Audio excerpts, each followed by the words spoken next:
আসসালামু আলাইকুম বন্ধুরা, কেমন আছেন আপনারা সবাই? আশা করি সবাই ভালো আছেন। আমার এই ভিডিওটি দেখার জন্য আপনাদের সবাইকে অসংখ্য ধন্যবাদ।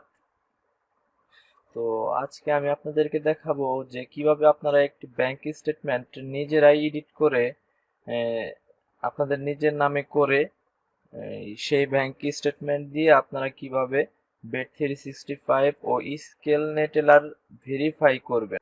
তো আমি বেশি কথা বাড়াবো, চলুন সরাসরি কাজে প্রমাণ করি। তো আমার এই ভিডিওটি আপনারা কেউ স্ক্রিপ্ট করে দেখবেন, তাহলে এই ব্যাংক স্টেটমেন্ট এডিট করাটা আপনারা বুঝতে পারবেন। প্রথমে আমরা ইনস্ক্যাপ অ্যাপস সফটওয়্যারটি ইনস্টল করব।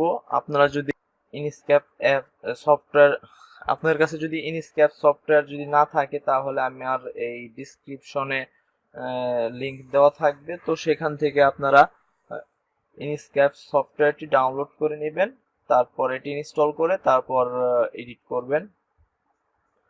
তো প্রথমে আমরা ইনস্ক্যাপ সফটওয়্যারটি ওপেন করি। ওপেন করার পর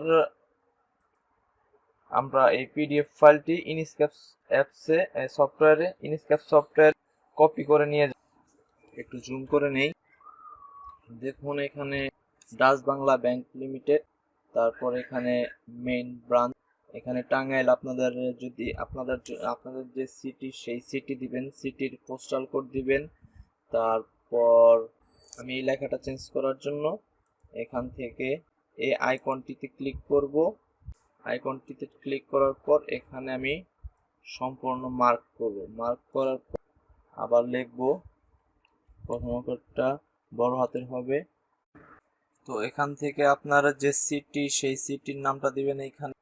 তারপর আপনার ব্যাংক স্টেটমেন্ট অফ অ্যাকাউন্ট, এখানে ডেটা চেঞ্জ করে দেওয়ার পর তারপর এখানে আপনার নেমটা এখান থেকে চেঞ্জ করে দিবেন। সেজন্য একটা নোটপ্যাডে আপনারা আপনাদের সবকিছু ডিটেলস আগে থেকেই লিখে রাখবেন। লিখে রেখে তারপর এখান থেকে এটুকু মার্ক করে শুধু পেস্ট করে কপি করে পেস্ট করে দিবেন। তারপর এখান থেকে যে আপনার যে থানায় থাকেন, যে আপনাদের যে থানার এরিয়াটা, সেই থানার এরিয়াটা দিয়ে দিবেন এখানে।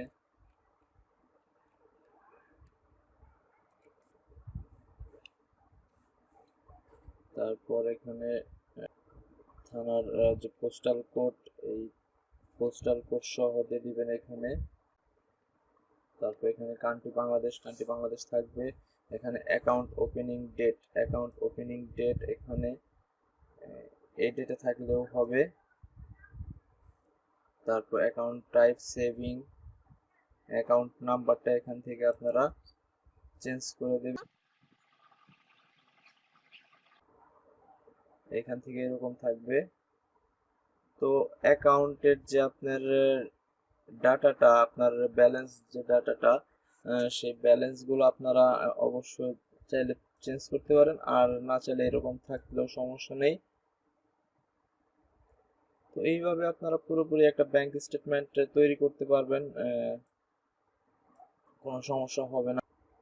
এটার জন্য আপনাদের ইনস্ক্যাপ সফটওয়্যার অবশ্যই লাগবে, ইনস্ক্যাপ সফটওয়্যার ছাড়া হবে না। আর উপরে যদি আপনাদের কোনো প্রবলেম ফেস হয়, তো আমার সাথে যোগাযোগ করতে পারেন স্ক্রিনে দেওয়া নাম্বার থেকে। আমার চ্যানেলে যারা নতুন তাদেরকে অবশ্যই বলছি তারা আমার চ্যানেলটি সাবস্ক্রাইব করবেন, আর যারা সাবস্ক্রাইব করেছেন তাদেরকে অসংখ্য ধন্যবাদ। তারপর আপনারা যে কাজটি করবেন হচ্ছে এটিকে আপনারা সেভ করবেন। সেভ করার পর সেভ করবেন হচ্ছে পিএনজি আকারে।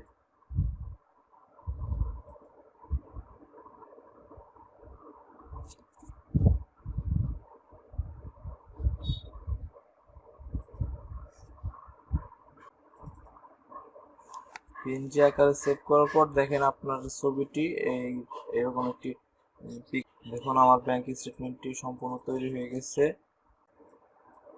তো এইভাবে আপনারা একটি ব্যাংক স্টেটমেন্ট তৈরি করতে পারবেন।